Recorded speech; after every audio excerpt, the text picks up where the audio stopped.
महेशजींनी उल्लेख केला, ही गोष्ट खरी आहे. जर रामशेठ ठाकूरांची मदत मिळाली नसती तर हे नवी मुंबईचं एअरपोर्ट आम्हाला करता आलं नसतं. मी ज्यावेळी याचं काम हातामध्ये घेतलं, आपल्याला माहितीये 20-25 वर्ष भिजत घोंगडं होतं, हातात घेतलं, वेळ पूर्ण करायचं. आणि त्यावेळी आमच्या मदतीला रामशेठ ठाकूर धावून आले. त्यांनी संघर्षाने नाही तर सामंजस्याने समोरासमोर बसून भूमिपुत्रांचेही प्रश्न सोडवून घेतले आणि आम्हाला जमीन देखील त्या ठिकाणी मिळवून दिली. आणि म्हणून आज हे जे नवी मुंबईचे एअरपोर्ट आहे, जे एअरपोर्ट 2030 साली भारतातलं सगळ्यात मोठं एअरपोर्ट असेल आणि त्याच्या पुढे जगातल्या पहिल्या 10 एअरपोर्ट मध्ये जे येणार आहे, अशा प्रकारचं एअरपोर्ट आपण पूर्ण करू शकलो.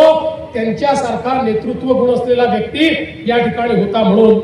आणि मला आज उल्लेख या ठिकाणी केला पाहिजे की रामशेठ ठाकूरांचं हे जे सगळं समाजकार्य आहे, अनेकांना शिक्षणाकरता मदत असेल, अनेक लोकांना वेगवेगळ्या पद्धतीने व्यवसायात मदत असेल, जसं मगाशी सांगितलं आगरी कोळी महोत्सव असो, मराठी दिवाळी अंकाचा विशेषांक असो, त्याचा महोत्सव असो, सगळ्या गोष्टीच्या पाठीशी खंबीरपणे ते उभे राहतात. आणि आज याही गोष्टीचा मला आनंद आहे की त्यांचा वारसा अतिशय मजबूतीनं, अतिशय चांगल्या पद्धतीनं, अतिशय खंबीरपणे आमचे आमदार प्रशांत शेठ या ठिकाणी चालवून राहिलेले आहेत.